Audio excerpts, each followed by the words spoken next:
അന്നേക്ക് നവീൻ ബാബു മരിച്ചിട്ട് ഒരു മാസം കഴിഞ്ഞു. അതിനിടയിൽ ദിവ്യ ജയിലിൽ പോയി തിരിച്ചും വന്നു. ഈ നിമിഷം വരെ ദിവ്യ പറഞ്ഞ വെളിപ്പെടുത്തൽ ഉണ്ടായിട്ടില്ലല്ലോ.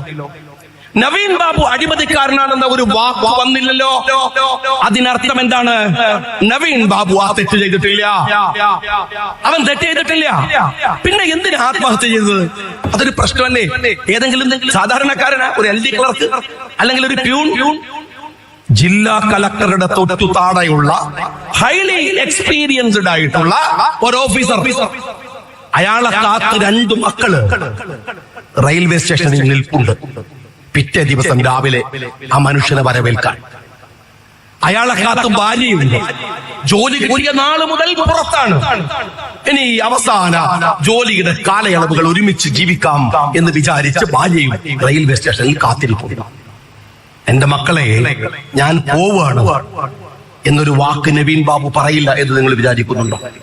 തന്റെ മക്കളോട് മാപ്പ് എന്നെഴുതാ 2 വരി ആ മനുഷ്യൻ എഴുതില്ല എന്ന് നിങ്ങളുടെ സാമാന്യ ബുദ്ധി നിങ്ങൾ വിചാരിക്കുന്നു?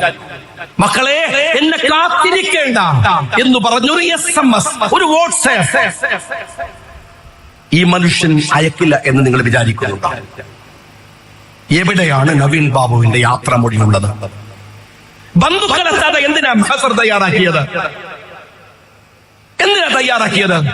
ഇനി നവീൻ ബാബു ആത്മഹത്യ ചെയ്തു എന്ന് ഉറപ്പിച്ചു പറയുന്നതിന് മുമ്പ് ഞാൻ ചോദിക്കട്ടെ, അത് ബോധ്യപ്പെടുത്താവുന്ന എന്തേത് തെളിവുകളാണ് നിങ്ങൾ ജനങ്ങളെ ബോധ്യപ്പെടുത്തിയത്? കുഞ്ഞനന്തനെ നിങ്ങൾ ആസൂത്രിതമായി ഭക്ഷ്യവിഷബാധയേറ്റ് മരിച്ചതാണെന്ന് ഞാൻ പറഞ്ഞപ്പോ കൊരച്ചു ചാടിയല്ലോ എന്റെ നേരെ MV ഗോവിന്ദൻ. എന്താ പറഞ്ഞത്?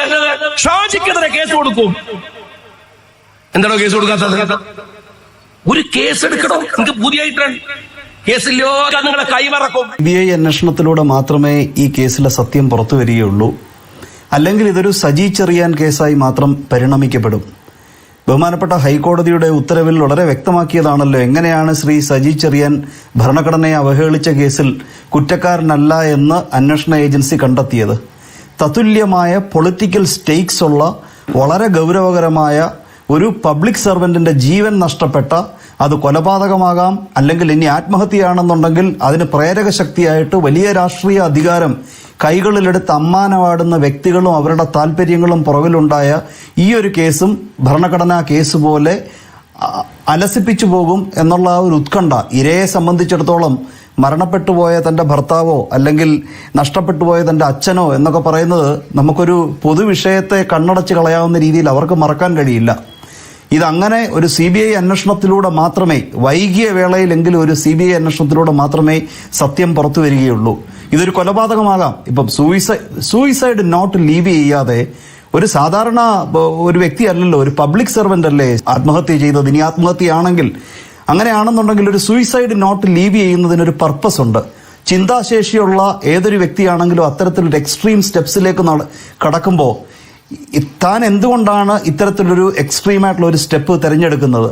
അങ്ങനെ ഒരു കാര്യം സംഭവിക്കുകയാണെന്നുണ്ടെങ്കിൽ ഇനി ജീവിച്ചിരിക്കുന്നവർ, തങ്ങൾക്ക് വേണ്ടപ്പെട്ട ജീവിച്ചിരിക്കുന്നവർ, അവരിൽ ഈ ഒരു ആത്മഹത്യയുമായി ബന്ധപ്പെട്ട് അവർ സുരക്ഷിതരായിരിക്കണം.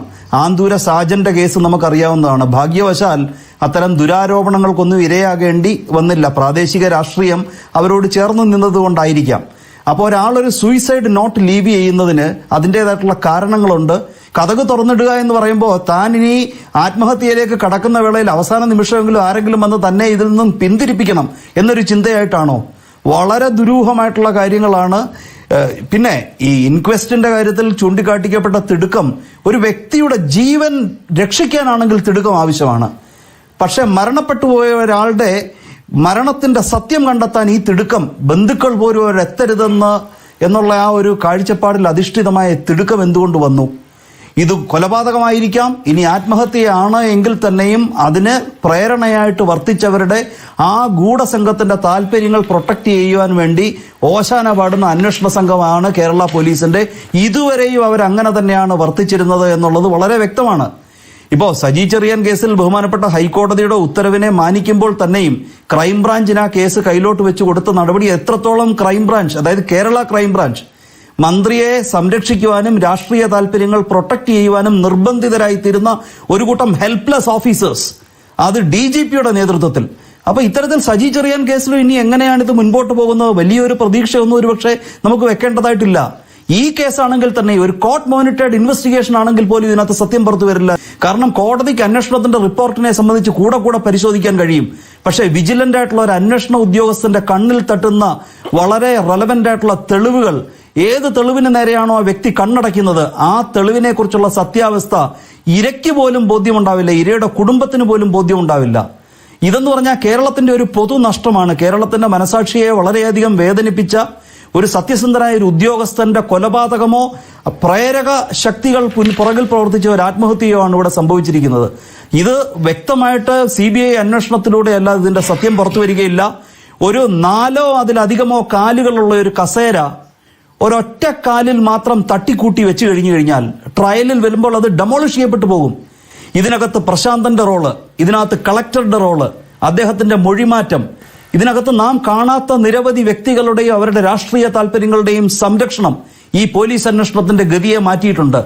ഒരു കാല് മാത്രം വെച്ചൊരു കസേര ഒരു ആശാരിയോ അല്ലെങ്കിൽ ഒരു ഫർണിച്ചർ മാട്ടോ തട്ടിക്കൂട്ടുകയാണെന്നുണ്ടെങ്കിൽ അത് നിൽക്കില്ല. It's existence only is cosmetic. അത് ട്രയലിൽ അത് തകർന്നു പോകും. ബഹുമാനപ്പെട്ട സുപ്രീം കോടതിയുടെ നിരവധി വിധികളുണ്ട്. വളരെ സെറ്റിൽഡ് ആയിട്ടുള്ള ലോയാണ്. പോലീസ് അന്വേഷണം അപര്യാപ്തമാണ് എന്നുള്ള മെറ്റീരിയൽസ് റെക്കോർഡിലുണ്ട് എങ്കിൽ ബഹുമാനപ്പെട്ട ഹൈക്കോടതിക്ക് CBI അന്വേഷണത്തിന് വേണ്ടി ഉത്തരവിടാം. രാജേഷ് ഗാന്ധി കേസിൽ 1997 ജസ്റ്റിസ് സുജാത മനോഹറിന്റെ വിധിയുണ്ട്. സക്കീരി വാസു കേസിലെ ബഹുമാനപ്പെട്ട സുപ്രീം കോടതിയുടെ വിധിയുണ്ട്. കോമൺ കേസിലെ ബഹുമാനപ്പെട്ട സുപ്രീം കോടതിയുടെ വിധിയുണ്ട്. ഇവിടെ കോടതിയുടെ മുൻപിൽ വ്യക്തമായിട്ട് വെക്കാൻ കഴിയുന്നതും കോടതിയെ ബോധിപ്പിക്കാൻ കഴിയുന്നതുമായിട്ടുള്ള കാര്യങ്ങളാണ്. ഈ ഒഫൻസുമായിട്ട് ഇന്റിമേറ്റ്ലി കണക്റ്റഡ് ആയിട്ടുള്ള വ്യക്തികളെ ഒന്നും തന്നെ ചോദ്യം ചെയ്തിട്ടില്ല, അവരെ ഒന്നും തന്നെ കുറ്റാരോപിതരാക്കിയിട്ടില്ല. പോലീസ് വളരെ സിസ്റ്റമാറ്റിക് ആയിട്ട് അങ്ങനെയുള്ള വ്യക്തികൾ, അധികാരത്തിലിരിക്കുന്നവരും അധികാരം വിനിയോഗിക്കപ്പെടുന്നതുമായിട്ടുള്ള ആ വ്യക്തികളുടെ നേരെ കണ്ണടക്കുകയാണ് ചെയ്തിട്ടുള്ളത്. അണ്ടർലൈൻ കോൺസ്പിറസി ഇവിടെ പുറത്തു വന്നില്ല എന്നുണ്ടെങ്കിൽ എങ്ങനെയാണോ ഒരു ചീട്ടുകൊട്ടാരം തകരുന്നത് അതുപോലെ ഇത് ട്രയലിൽ തകരും. സജി ചെറിയാൻ കേസിന്റെ ഒരു പുനരാവർത്തനം മാത്രമായിരിക്കും. പക്ഷെ ഇവിടെ തെളിവുകൾ ഒട്ടുമിക്ക തെളിവുകൾ ഒരുപക്ഷെ നശിപ്പിച്ചിട്ടുണ്ടാകാം. ഈ കാണിച്ച അൺഡ്യൂ ഹേസ്റ്റ്, ഇൻക്വസ്റ്റ് മുതലുള്ള കാര്യങ്ങളിൽ കാണിച്ചിട്ടുള്ള അൺഡ്യൂ ഹേസ്റ്റ്, അതൊക്കെ തന്നെ തെളിവുകൾ മറയ്ക്കുക എന്നുള്ള ഉദ്ദേശത്തോടു കൂടിയുള്ളതാണ്. പലതും നശിപ്പിക്കപ്പെട്ടിട്ടുണ്ടാകാം. പക്ഷേ സത്യത്തിന്റെ ഒരു സുവർണ രേഖ എവിടെയെങ്കിലും മറഞ്ഞിരിപ്പുണ്ടാകും എന്നുള്ള ആ ഒരു ആഗ്രഹം അല്ലെങ്കിൽ ആ ഒരു പ്രതീക്ഷയിലാണ് ഇര ബഹുമാനപ്പെട്ട ഹൈക്കോടതിയെ സമീപിക്കുന്നത്. ഇത് സെറ്റിൽഡ് ലോയാണ്. ഇങ്ങനെ ഒരു കേസിൽ കേരളത്തിന്റെ പൊതുസമൂഹത്തിനെ മുഴുവൻ അവരുടെ മുഴുവൻ വ്യത വെളിവാക്കപ്പെട്ട ഇതുപോലെ ഒരു കേസിൽ സത്യസന്ധമായിട്ട് ഒരു free and fair investigation article 21 വളരെ വ്യക്തമായിട്ട് പറയുന്നുണ്ട്. റൈറ്റ് ടു ലൈഫ് എന്ന് പറയുന്നത് റൈറ്റ് ടു ഫെയർ ട്രയൽ മാത്രമല്ല, റൈറ്റ് ടു ഫെയർ ഇൻവെസ്റ്റിഗേഷൻ. ഈ ഫെയർ ഇൻവെസ്റ്റിഗേഷൻ എന്ന് പറഞ്ഞു കഴിഞ്ഞാൽ മരണപ്പെട്ട ആളിനോട് ഫെയർനെസ് ഉണ്ടാകണം, അവരുടെ കുടുംബത്തിനോട് ഫെയർനെസ് ഉണ്ടാകണം. അദ്ദേഹം പബ്ലിക് സർവന്റ് ആയിരിക്കുന്ന ഇവിടുത്തെ ഭരണ വ്യവസ്ഥയോട്, അദ്ദേഹം കൂറ് കാണിച്ച വ്യവസ്ഥയോട് ഫെയർനെസ് ഉണ്ടാകണം. അങ്ങനെ ഫെയർ ആയിട്ടുള്ള ഒരു ഇൻവെസ്റ്റിഗേഷൻ ഇവിടെ നടക്കില്ല എന്ന് പറയുമ്പോൾ സജി ചെറിയാൻ കേസിൽ സംഭവിച്ചതുപോലെ ഇവിടെ ക്രൈംബ്രാഞ്ച് അന്വേഷിച്ചാലോ അല്ലെങ്കിൽ ഇടയ്ക്കിടയ്ക്ക് കോടതിയിൽ റിപ്പോർട്ട് സമർപ്പിച്ചാലോ ഒന്നും തന്നെ അലേർട്ടായിട്ടുള്ള ഒരു ഇൻവെസ്റ്റിഗേറ്റിംഗ് ഓഫീസറിന്റെയോ അദ്ദേഹത്തിന്റെ കൂടെ നിൽക്കുന്നവരുടെയോ ആ വിജിലൻസിന് സമാനമാവില്ല. CBI അന്വേഷിച്ചാൽ മാത്രമേ കോടതി ഉത്തരവ് കൊടുക്കുമെന്ന് നമുക്ക് പറയാൻ കഴിയില്ല. നമ്മളെല്ലാം ഹെൽപ്ലെസ് ആയിട്ടുള്ള പൗരന്മാരാണ്. ഇങ്ങനെ ഒരു ജനാധിപത്യ ചർച്ചയിൽ പങ്കെടുക്കുന്നതിന്റെ പർപ്പസും ജനങ്ങളെ അതിനെക്കുറിച്ച് ബോധവാന്മാരാക്കുക എന്നുള്ളതാണ്. CBI അന്വേഷണം ഇല്ല എന്നുണ്ടെങ്കിൽ ഈ ദിവ്യയും അവരുടെ കൂടെ പ്രവർത്തിച്ചവരും കുറ്റാരോപിതയും അവരുടെ കൂടെ പ്രവർത്തിച്ചവരും ഇപ്പം സംരക്ഷിക്കപ്പെട്ടിരിക്കുന്നവരും ഇവരെല്ലാം ഈസിയായിട്ട് സ്കൂട്ടാകും. നഷ്ടപ്പെട്ട കുടുംബത്തിന് മാത്രം നഷ്ടം പരിമിതപ്പെടും. ശ്രീ സജി ചെറിയാന്റെ കേസിൽ വളരെ ധീരമായിട്ട് അന്വേഷണ റിപ്പോർട്ട് എടുത്ത് വലിച്ചെറിഞ്ഞ് തുടരന്വേഷണത്തിന് ഉത്തരവിട്ട ഒരു സമീപകാല ഉദാഹരണം നമ്മുടെ മുൻപിലുണ്ട്. ഇവിടെ CBIക്ക് അവർക്ക് സ്റ്റാഫ് സ്ട്രെങ്ത് കുറവാണ് എന്നുകൊണ്ടോ മറ്റ് ഭാരങ്ങൾ അവർക്കുണ്ട് എന്നതുകൊണ്ടൊന്നും ഇത്തരത്തിൽ പ്രഥമ ദൃഷ്ടിയാ ലളിതമെന്ന് തോന്നിക്കുന്ന വളരെ ഗൗരവകരമായിട്ടുള്ള നീതി നിരാസം ഉണ്ടായിട്ടുള്ള ഒരു കേസിൽ CBI തലയൂരാൻ അനുവദിക്കരുത് ബഹുമാനപ്പെട്ട ഹൈക്കോടതി എന്നുള്ളതാണ് എന്റെ അഭിപ്രായം. കാരണം ഇവിടെ CBI അല്ലെങ്കിൽ മറ്റേത് ഏജൻസിക്കാണ് ഇത് അന്വേഷിക്കാൻ കഴിയുക? കർണാടക പോലീസ് വന്ന് അന്വേഷിക്കാൻ ഒക്കുമോ? EDക്ക് ഈ ഒഫൻസ് അന്വേഷിക്കാൻ ഒക്കുമോ? ഇവിടെ നീതി നിരസിക്കപ്പെട്ടു എന്ന ഇരയുടെ വിലാപമാണ് ഒരു രാജ്യത്തിന്റെ മനസാക്ഷിയിൽ എന്നും നീറുന്ന മുറിവായിട്ട് നിലനിൽക്കുന്നത്. അത് ഈ കേസാണെങ്കിലും ഏത് കേസാണെങ്കിലും ഇവിടെ അധികാര വൃന്ദത്തോട് ചേർന്നിരിക്കുന്ന വ്യക്തികൾ, അധികാരം രുചിച്ചിട്ടുള്ള അതിന്റെ രുചി അറിഞ്ഞുകൊണ്ടിരിക്കുന്ന വ്യക്തികളൊക്കെ തന്നെ ഈ അന്വേഷണത്തെ തടസ്സപ്പെടുത്തി. ടൗൺ CI ആണ് പോയി കളക്ടറുടെ മൊഴി എടുക്കുന്നത്. CIയുടെ മൊഴി കളക്ടർ എടുത്തോ, കളക്ടറുടെ മൊഴി CIയുടെ മൊഴി കളക്ടർ എടുത്തോ, കളക്ടറുടെ മൊഴി CI എടുത്തോ എന്ന് നമുക്കറിയില്ല. അപ്പൊ ഇത്തരത്തിൽ നീതി നിരാസമുണ്ടായ ഒരു വിഷയത്തിൽ CBIക്ക് സ്റ്റാഫ് സ്ട്രെങ്ത് കുറവാണെങ്കിൽ സ്റ്റാഫ് സ്ട്രെങ്ത് കൂട്ടണം. മറ്റു മാർഗമില്ല. ഇവിടെ സ്വതന്ത്രമായിട്ട് ഈ അന്വേഷണം മുൻപോട്ട് പോകണമെങ്കിൽ CBI അല്ലാതെ നമ്മുടെ നിയമവ്യവസ്ഥയിൽ മറ്റു മാർഗമില്ല. ഇരയുടെ വിലാപം കേൾക്കുവാൻ കഴിയാത്ത നിയമവ്യവസ്ഥ അത് അർദ്ധരഹിതമാണ്. ബഹുമാനപ്പെട്ട ഹൈക്കോടതി ഇടപെടുമെന്ന് നമുക്ക് പ്രതീക്ഷിക്കാം.